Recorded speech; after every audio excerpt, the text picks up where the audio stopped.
पहली खबर है वो भोपाल से है। करंट लगने से एक डॉक्टर की जान गई है। अचानक बिजली के खंभे से टूटकर तार नीचे गिर गया।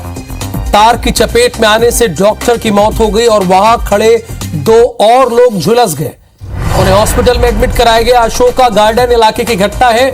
बिजली विभाग की टीम और पुलिस उस वक्त मौके पर मौजूद थी, लेकिन ये लापरवाही विद्युत विभाग की है और इसमें भ्रष्टाचार की बू भी नजर आ रही है। अब आप सोच रहे होंगे कि एक डॉक्टर की मौत हुई करंट लगने से, ये क्या जानकारी मिल रही है हमें कि भ्रष्टाचार की बू? अच्छा बताइए, बिजली का तार ऐसे कैसे लगा दिया गया भाई? उसमें करंट लगातार, करंट का प्रवाह होता है, उसे ऐसे लगा दिया गया कि जब चाहे गिर जाए। यह लापरवाही है, इसलिए भ्रष्टाचार कहा जा रहा है। बताइए उस डॉक्टर की क्या गलती थी? जो दो लोग और झुलस गए, उनकी क्या गलती थी? क्या डॉक्टर की मौत का जिम्मेदार विद्युत विभाग को ना माना जाए? ये सवाल मैं आप सभी से कर रहा हूं, जितने लोग इस वक्त गुड मॉर्निंग मध्य प्रदेश का बुलेटिन देख रहे हैं या यूट्यूब पे बाद में देखेंगे। क्या इसमें गलती नहीं है विद्युत विभाग की? कभी आपने इसके पहले सुना है कि बिजली का खंभा टूटकर तार गिर गया हो? ये सुना आपने?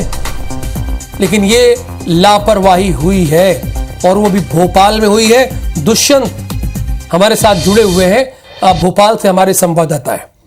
दुष्यंत, ये कैसे हुआ, कहां का मामला है, वो सब आप हमारे दर्शकों को बताइए। आप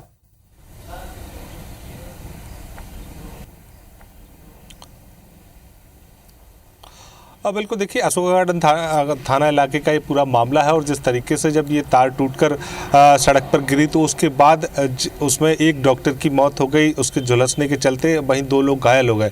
हालांकि अगर पूरे मामले को गंभीरता से देखा जाए तो कहीं ना कहीं लापरवाही विद्युत विभाग की ही सामने आती है, क्योंकि जिस तरीके से मेंटेनेंस को लेकर कहीं ना कहीं ब्लॉक्स लिए जाते हैं, बिजली गुल कर दी जाती है और लंबे समय तक जो है वो यहाँ पर शहरवासियों को बिना बिजली के काम भी करना पड़ता है। तो ऐसे में जब इतनी सारी उपक्रम यहाँ पर बिजली विभाग करता है तो इस तरीके की घटनाएं आखिर क्यों सामने आती हैं, इसको भी समझना होगा। क्योंकि 440 वोल्ट की जब हाई टेंशन लाइन शहर के ऊपर से जा रही है तो उस पर विशेष ध्यान देने की बहुत ज़्यादा ज़रूरत होती है, क्योंकि बारिश के मौसम में से पहले ही, बारिश का मौसम आने से पहले ही विद्युत विभाग जो है मेंटेनेंस की शुरुआत कर देता है और जब मेंटेनेंस किया जाता है तो इस तरीके की घटनाएं आखिर क्यों हो रही हैं। मेंटेनेंस की बात को कहते हुए विद्युत विभाग लगातार ब्लॉक्स जो है बिजली के लेता है, बिजली गायब कर देता है।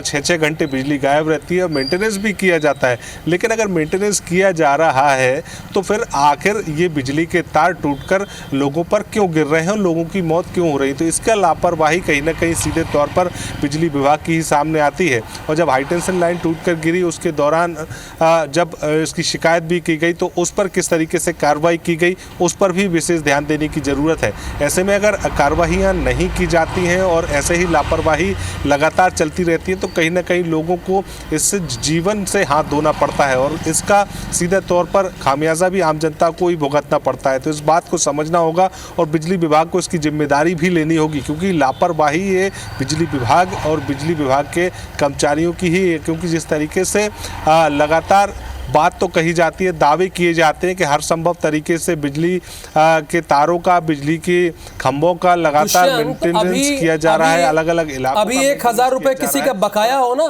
तो ये बिजली कट कर देंगे और मेंटेनेंस के नाम पर 6-6 घंटे जो बिजली काटते हैं, ये मेंटेनेंस हो रहा है और विद्युत विभाग ही इसका जिम्मेदार है। ये एकदम क्लियर कट बात है कि विद्युत विभाग की लापरवाही की वजह से डॉक्टर की जान गई है, इसमें कोई दो राय नहीं है।